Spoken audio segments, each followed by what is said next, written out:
Hi ನಮಸ್ಕಾರ ಎಲ್ರಿಗೂ, welcome back to my channel. ಹೇಗಿದ್ದೀರಾ ಎಲ್ಲರೂ? ಚೆನ್ನಾಗಿದ್ದೀರಾ?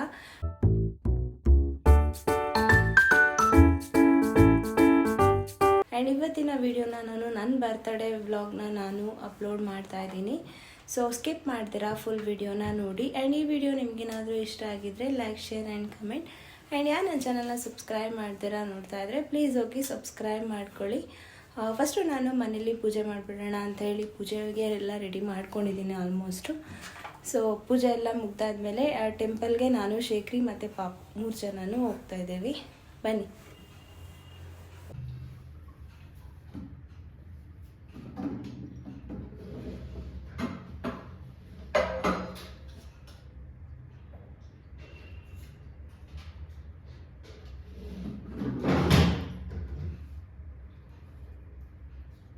ಏನದು ಶೇಖರಿ?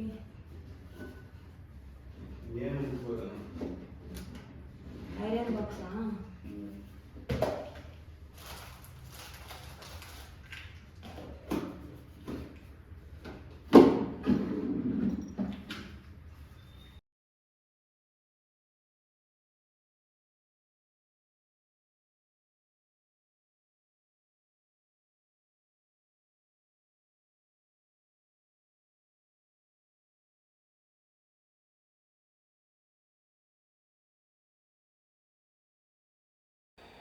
ನನ್ನ ಬರ್ತಡೇ ಇಷ್ಟು ಗ್ರ್ಯಾಂಡಾಗಿ ಆಗುತ್ತೆ ಅಂತ ನನ್ನ ಲೈಫಲ್ಲೇ ನಾನು ಯೋಚನೆನೂ ಮಾಡಿರಲಿಲ್ಲ. ಈ ಸಲ ಬರ್ಡೇ ನನಗೆ ಅಷ್ಟು ಸ್ಪೆಷಲ್ ಆಗಿತ್ತು. ಸೊ ನನ್ನ ಗಾನು ಇರೋದ್ರಿಂದನೂ ಹಾಗೆ ಶೇಖರಿ ನನಗೆ ಸರ್ಪ್ರೈಸ್, ನನ್ನ ಮದುವೆ ಆದಾಗಿಂದ ಸರ್ಪ್ರೈಸ್ ಕೊಟ್ಟೇ ಇಲ್ಲ ಹೇಳಬೇಕು ಅಂದರೆ. ಇದೇ ಫಸ್ಟ್ ಟೈಮ್ ನನಗೆ ಸರ್ಪ್ರೈಸ್ ಅಂತ ಕೊಟ್ಟಿರೋದು, ಅದು ನನ್ನ ಮಗ ಹುಟ್ಟಿದ ಮೇಲೆ ಈ ಥರ ಸರ್ಪ್ರೈಸ್. ಪ್ರತಿ ಬರ್ಡೇಗೂ ನನಗೆ ನೈಟ್ ಕಟ್ ಮಾಡಿಸ್ತಾಯಿದ್ರು ಅಷ್ಟೇ. ಅದು ಎವ್ರಿ ಇಯರು ನನಗೆ ಆಗ್ತಾಯಿತ್ತು. ಕೇಕ್ ಕಟ್ ಮಾಡಿಸೋದು, ಬಿಡು ಕೇಕ್ ಕಟ್ ಮಾಡಿಸ್ತಾರೆ ಅನ್ನೋದೊಂದು ಇತ್ತು ಮೈಂಡಲ್ಲಿ. ಅದು ಬಿಟ್ಟು ಇನ್ನಷ್ಟೇ ಇನ್ನೇನಿಲ್ಲ, ಏನು ಸ್ಪೆಷಲಾಗಿ ಏನು ಸರ್ಪ್ರೈಸ್ ಕೊಟ್ಟು ಗಿಫ್ಟೆಲ್ಲ ಕೊಡೋದು ಆ ಥರ ಏನು ನಾನು ಥಿಂಕು ಸಹ ಮಾಡಿರಲಿಲ್ಲ. ಸೊ ನೈಟು ಮಾಮೂಲಿ ಹೇಗೆ ಪ್ರತಿ ವರ್ಷವೂ ಹೇಗೆ ಕೇಕ್ ಕಟ್ ಮಾಡಿಸ್ತಾಯಿದ್ರು, ಸೊ ಈ ಸಲನೂ. ಬಟ್ ಏನಂದರೆ ನಾನು 12 ಗಂಟೆ ಹತ್ತತ್ರ ಆಗೋಗಿತ್ತು. ಈ ಸಲನೂ ಏನು ಕೇಕ್ ಕಟ್ ಮಾಡಿಸಲ್ಲ, ಬಿಡು ನಾಳೆ ಏನಾದರೂ ಕಟ್ ಮಾಡಿಸ್ಬೋದೇನೋ, ಪಾಪ ಅವರು ಮರ್ತೋಗಿರ್ತಾರೆ ಅಂತ ಅಂದ್ಕೊಂಡಿದ್ದೆ. ಸರಿ ಆಯಿತು ಅಂದ್ಬಿಟ್ಟು ಗಾನೂ ಮಲಗಿಸ್ಬಿಟ್ಟು ನಾನು ಮಲ್ಕೊಂಡ್ಬಿಟ್ಟಿದ್ದೆ. ಸೊ ನೋಡಿದ್ರೆ ಕರೆಕ್ಟಾಗಿ 12 ಗಂಟೆಗೆ ಎಬ್ಬಿಸಿ ಕೇಕ್ ಕಟ್ ಮಾಡಿಸಿದ್ರು. ಅದು ಒಂಥರ ಸರ್ಪ್ರೈಸ್ ಆಗಿತ್ತು. ನಾನು ಯೋಚನೆ ಮಾಡಿಕೊಂಡು ಕೇಕ್ ಕಟ್ ಮಾಡಿಸಲ್ಲ ಅಂದ್ಕೊಂಡಿದ್ದೆ. ಬೆಳಗ್ಗೆ ಏನಾದರೂ ಮಾಡಿಸ್ಬೋದು ಅಂದ್ಬಿಟ್ಟು, ಕೆಲಸ ಇತ್ತು ಜಾಸ್ತಿ ಅವ್ರಿಗೆ. ಸೊ ಅದಕ್ಕೆ ಬಿಡು ಅಂದ್ಬಿಟ್ಟು ನಾನು ಸುಮ್ಮನಾಗಿದ್ದೆ. ನೋಡಿದ್ರೆ ಇಬ್ಬರು ಕೇಕ್ ಕಟ್ ಮಾಡಿಸಿದ್ರು. ಅದನ್ನು ನಾನು ಪ್ರತಿ ವರ್ಷವೂ ನಾನು ಅದನ್ನು ಥಿಂಕ್ ಮಾಡಿರ್ತೀನಿ. ಸೊ ಅದು ಕೇಕ್ ಕಟ್ ಮಾಡಿಸಿರೋದೊಂದು ಕ್ಲಿಪ್ಪಿಂಗ್ಸ್ನ ನಾನು ಆ್ಯಡ್ ಮಾಡ್ತೀನಿ ನೋಡಿ. ಸೊ ಅವರು ನನಗೆ ಯೂಟ್ಯೂಬ್ಗೆ ಹಾಕಲಿ ಅಂತಲೇ ನನಗೆ ವೀಡಿಯೋನ ಕ್ಯಾಪ್ಚರ್ ಮಾಡಿಕೊಂಡು ಕೇಕ್ ಕಟ್ ಮಾಡಿಸಿದ್ದು. ಇದೊಂದು ಸಖತ್ ಸರ್ಪ್ರೈಸ್ ಆಗಿತ್ತು. ಯೂಟ್ಯೂಬ್ಗೆ ಬೇಕಲ್ಲ ನಿನಗೆ ವೀಡಿಯೋಸು ಅಂತ ಹೇಳಿ ಅವರು ಯೂಟ್ಯೂಬ್ ವೀಡಿಯೋ ಮಾಡಿಕೊಂಡೇ ನನಗೆ ಎಬ್ಬಿಸಿ ಕೇಕ್ ಕಟ್ ಮಾಡಿಸಿದ್ರು. ಐ ಆಮ್ ಸೋ ಗ್ಲ್ಯಾಡ್ ಅಂತಲೇ ಹೇಳ್ಬೋದು. ನಾನು ಇದನ್ನೇ ಯೋಚನೆ ಮಾಡಿರಲಿಲ್ಲ ವೀಡಿಯೋ ಮಾಡ್ಕೋತಾರೆ ಅಂತ. ಬಟ್ ವೀಡಿಯೋನ ಮಾಡಿಕೊಂಡು ಹಾಗೆ ನೈಟ್ ಎಬ್ಬಿಸಿ ಕೇಕ್ ಕಟ್ ಮಾಡಿಸಿದ್ರು ಅಷ್ಟೇ. ಬರ್ತಡೇ ಅಷ್ಟೇ, ಇನ್ನೇನು ಸಿಂಪಲ್ಲಾಗಿ ಅದು ಎವ್ರಿ ಇಯರು ನಡೀತಾನೆ ಇರುತ್ತೆ ನನ್ನ ಲೈಫಲ್ಲಿ. ಸೊ ಪ್ರತಿ ವರ್ಷವೂ ಇದೆ ಅಂದ್ಬಿಟ್ಟು ನಾನು ಸುಮ್ಮನೆ ಆಗಿದ್ದೆ. ಸೊ ಅವರು ಬೆಳಗ್ಗೆ ಎದ್ದು ರೆಡಿಯಾಗು ಟೆಂಪಲ್ಗೆ ಹೋಗೋಣ, ನಾನು ಈವ್ನಿಂಗಲ್ಲ ಹೋಗೋದು ಅಂದ್ಬಿಟ್ಟು ಮಧ್ಯಾಹ್ನನೇ ರೆಡಿ ಆಗು, ಸ್ವಲ್ಪ ಬೇಗ ಹೋಗಿ ಬರೋಣ ಅಂತ ಹೇಳಿದ್ರು. ನನಗೆ ಆವಾಗಲೂ ಏನು ಪ್ಲ್ಯಾನ್ ಏನೂ ಇಲ್ಲ ಅಂದ್ಬಿಟ್ಟು ನಾನು ಸುಮ್ಮನೆ ಇದ್ದೆ. ಸೊ ಫಸ್ಟ್ ಅವರೇನು ನನಗೆ ಸರ್ಪ್ರೈಸ್ ಆಗಿ ಕೊಟ್ಟಿರೋದು, ಇದೇ ಫಸ್ಟ್ ಇಯರ್ ನನಗೆ ಸರ್ಪ್ರೈಸ್ ಅಂತ ಅಂದ್ಕೊಂಡಿರೋದು. ಸೊ ನಾವು ಎವ್ರಿ ನನ್ನ favourite god Venkateshwara. So normal ನಾವು ಮಹಾಲಕ್ಷ್ಮಿ ಲೇಔಟಲ್ಲೇ ಹೋಗೋದು. ಸೊ ಲೈಕ್ ಅಲ್ಲೋದ್ರೆ ಏನೋ ಒಂಥರ ಸೊ ಬ್ಲೆಸ್ಡ್ ನಮಗೆ. ನಿಮಗೆ ನನ್ನ ಓಲ್ಡ್ ವೀಡಿಯೋಸ್ ನೋಡಿದರೆ ಗೊತ್ತಾಗಿರುತ್ತೆ. ಸೊ ಅಲ್ಲಿಗೆ ಹೋಗೋದು ಅಂತ ಪ್ಲ್ಯಾನ್ ಇತ್ತಲ್ವ. ಸೊ ಹಾಗಾಗಿ ಅಲ್ಲಿಗೆ ಹೋಗೋದು. ಈವ್ನಿಂಗ್ ಹೋದರೆ ಸಾಕು, ನಮ್ಮ ಮನೆಯಿಂದ ಒಂದು ಸ್ವಲ್ಪ ಒಂದು 15-20 ಮಿನಿಟ್ಸ್ ಅಷ್ಟೇ. ಸೊ ಹಾಗಾಗಿ ಲೇಟಾಗೆ ಹೋಗೋಣ ಅಂದರೆ ಅವರು ಬೇಗ ಹೋಗೋಣ ಅಂತ ಅಂದರು. ನಾನು ಆವಾಗಲೂ ಏನೂ ಥಿಂಕ್ ಮಾಡಿರಲಿಲ್ಲ. ಸೊ ನೋಡಿದ್ರೆ ಈವೆಂಟ್ ಮಾಡಿಸಿದ್ರು. ನನಗದಂತೂ ಸಖತ್ತು ಖುಷಿ ಆಯಿತು. ನನ್ನ ಲೈಫಲ್ಲೇ ಯಾವತ್ತೂ ನಾನು ಆ ಥರ ಬರ್ತ್ಡೇನ ನಾನು ಸೆಲೆಬ್ರೇಟೇ ಮಾಡ್ಕೊಂಡಿರಲಿಲ್ಲ. ನನಗೆ ಅಷ್ಟು ಇಷ್ಟವೂ ಇರಲಿಲ್ಲ ಮಾಡ್ಕೋಬೇಕು ಆ ಥರ ಯೋಚನೆಯೂ ನನಗಿರಲಿಲ್ಲ.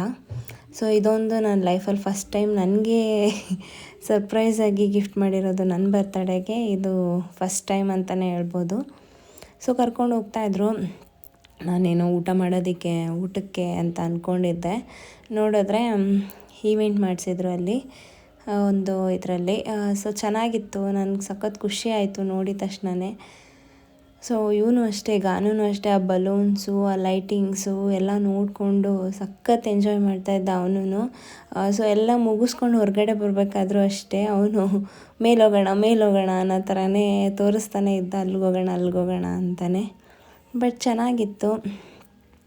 ಲೈಫಲ್ಲಿ ಇದು ಒಂಥರ ಖುಷಿ ಅನಿಸ್ತು ನನಗೆ. ಫಸ್ಟ್ ಟೈಮ್ ನನ್ನ ಲೈಫಲ್ಲಿ ಈ ಥರ ಬರ್ತಡೇನ ಸೆಲೆಬ್ರೇಟ್ ಮಾಡ್ಕೊಂಡಿದ್ದು. ನಾನು ಯೋಚನೆನೂ ಮಾಡಿರಲಿಲ್ಲ ಈ ಥರ ಸೆಲೆಬ್ರೇಟ್ ಮಾಡ್ಕೊತೀನಿ ಅಂತಲೂ ನಾನು ಅಂದ್ಕೊಂಡಿರಲಿಲ್ಲ. ಬಟ್ ಫೈನ್, ನನಗೆ ಇಷ್ಟು ಗ್ರ್ಯಾಂಡಾಗಿ ಸೆಲೆಬ್ರೇಟ್ ಮಾಡ್ಕೊಳ್ಳೋಕ್ಕೂ ಅಷ್ಟು ಇಷ್ಟ ಇಲ್ಲ. ಸೊ ಈಗ ಮಗ ಹುಟ್ಟಿದ್ದಾನೆ, ಸೊ ಅವ್ನ ಬರ್ತಡೇನ ಮಾಡಬೇಕು ನೆಕ್ಸ್ಟ್ ನಾವು, ಆ ಥರ ನಂದು ಯೋಚನೆ ಇರ್ತಿತ್ತು.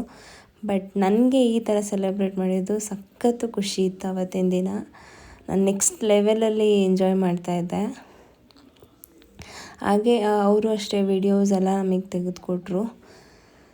ಈ ವಿಡಿಯೋಸ್ ನೋಡ್ತಾಯಿದ್ರೆ ಏನೋ ಒಂಥರ ಫೀಲ್ ಲೈಕ್ ಸಖತ್ತು ಖುಷಿ, ಹೇಳೋಕ್ಕಾಗಲ್ಲ ಅಷ್ಟು ಖುಷಿ ಇತ್ತು ನನಗೆ.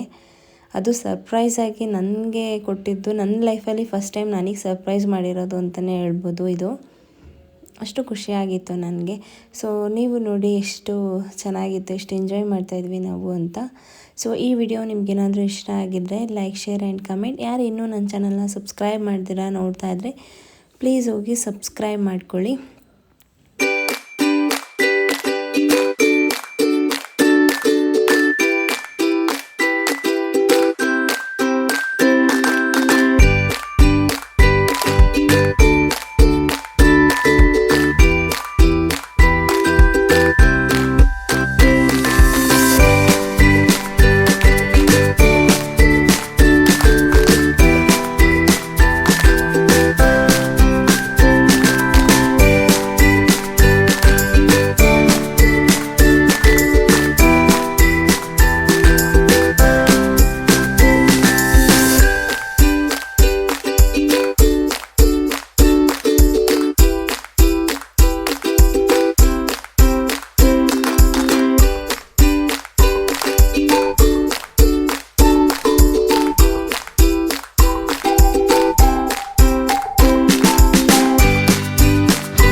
ಗಾನೂ ಅಷ್ಟೇ ಸಖತ್ ಅವನು ಎಂಜಾಯ್ ಮಾಡ್ತಾಯಿದ್ದ ಅಲ್ಲಿ. ಲೈಟಿಂಗ್ಸು, ಬಲೂನ್ಸು ಎಲ್ಲ ನೋಡಿ. ಸೊ ನಮಗೂ ಸಖತ್ ಖುಷಿ ಆಯಿತು, ಲೈಫಲ್ಲಿ ಇವನು ಇದ್ದ ಈ ಸಲ ನನ್ನ ಬರ್ತಡೇಗೆ ಅಂತ. ಸೊ ಅಲ್ಲಿಂದ ಏನೂ ಟೈಮೇನು ಅಷ್ಟಾಗಿರಲಿಲ್ಲ. ಸೊ ಈವ್ನಿಂಗ್ ಒಂದು 6:30, 7 ಆಗಿತ್ತು ಅನಿಸುತ್ತೆ. ಸೊ ಅಷ್ಟರಲ್ಲಿ ನಾವು ಟೆಂಪಲ್ಗೆ ಹೋದ್ವಿ. ನಾವು ಕ್ಲೋಸ್ ಮಾಡಿರ್ತಾರೆ ಅಂತ ಅಂದ್ಕೊಂಡಿದ್ದೆ. ಅವತ್ತು ಲೇಟ್ ಆಗಿತ್ತು ಸ್ವಲ್ಪ, 7 o'clock ಆಗಿತ್ತಲ್ವ. ಸೊ ಹಾಗಾಗಿ ನೋಡಿದ್ರೆ ಓಪನ್ ಇತ್ತು ಟೆಂಪಲು. ಸೊ ಅಲ್ಲಿ ಅರ್ಚನೆ ಎಲ್ಲ ಮಾಡಿಸ್ಕೊಂಡು, ಪೂಜೆ ಮಾಡಿಸ್ಕೊಂಡು ಸೊ ನಾವು ಮನೆಗೆ ಬಂದ್ವಿ. ಸೊ ಆ ಕ್ಲಿಪ್ಪಿಂಗ್ಸ್ನು ಈ ವಿಡಿಯೋದಲ್ಲಿ ಶೇರ್ ಮಾಡಿದ್ದೀನಿ. ಸೊ ಸ್ಕಿಪ್ ಮಾಡ್ದಿರಾ ಫುಲ್ ವಿಡಿಯೋನ ನೋಡಿ. ನನಗೆ ಈ ಸಲ ಇನ್ಸ್ಟಾಗ್ರಾಮಲ್ಲಿ ತುಂಬ ಜನ ಮೆಸೇಜ್ ಮಾಡಿ ವಿಶ್ ಮಾಡಿದ್ದೀರಾ ಬರ್ತಡೇಗೆ. ಸೊ ಯಾರ್ಯಾರು ವಿಶ್ ಮಾಡಿದ್ದೀರಾ ಎಲ್ರಿಗೂ thank you so much. So ಇಲ್ಲಿಂದ ಹೊರಡೋದಕ್ಕೆ ಗಾನು ಅಂತೂ ಬರ್ತಾನೆ ಇರಲಿಲ್ಲ. ಸೊ ಅವನಂತೂ ಸಖತ್ ಎಂಜಾಯ್ ಮಾಡ್ತಾಯಿದ್ದ. ಬಲೂನ್ಸು, ಆ ಲೈಟಿಂಗ್ಸು, ಕಲರ್ಸ್ ಅದೆಲ್ಲ ನೋಡಿಬಿಟ್ಟು ಸಖತ್ ಇಷ್ಟಪಟ್ಟ ಅವನು. ಎಲ್ಲ ಫುಲ್ ನೋಡ್ತಾ ಇದ್ದ. ಕೆಳಗಡೆ ನಾವು ವೆಹಿಕಲ್ ಹತ್ರ ಹೋದಾಗಲೂ ಅಷ್ಟೇ ಅಂತ ಇದ್ದ ಮೇಲ್ಗಡೆ ಹೋಗೋದಕ್ಕೆ. ಸಖತ್ ಅವನು ಎಂಜಾಯ್ ಮಾಡ್ದ. ಸೊ ಇಲ್ಲಿಂದ ನಾವು ಮುಗಿಸ್ಕೊಂಡು ಟೆಂಪಲ್ಗೆ ಬಂದ್ವಿ.